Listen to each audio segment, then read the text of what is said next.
Hello বন্ধুরা, কেমন আছো সবাই? আজকে তোমাদের জন্য একটা নতুন রেসিপি নিয়ে এলাম, যার নাম ছানার বড়া। এর জন্য আমাদের লাগবে ছানা, যেটা আমি ভালো মতো স্ম্যাশ করে নেব। তারপর এর মধ্যে একে একে লবণ, চিনি, কাশ্মীরি লাল মির্চ পাউডার, ব্ল্যাক পেপার, আটা এবং কর্নফ্লাওয়ার, এগুলো সবগুলো মিশিয়ে নিয়ে ভালো করে একটা ডো তৈরি করে নেব। এবার এই ডোটাকে রোল করার পরে আমি এটা স্মল পিসে কাট করে নেব। তারপর প্রত্যেকটা পিসেসকে একটু চ্যাপটা বলের আকারে গড়ে নেব।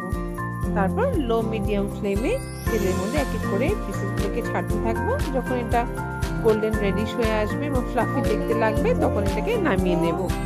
কি সুন্দর দেখতে হয় এই বড়াগুলো! এই বড়াগুলো যেমন দেখতে সুন্দর, খেতেও খুব সুন্দর।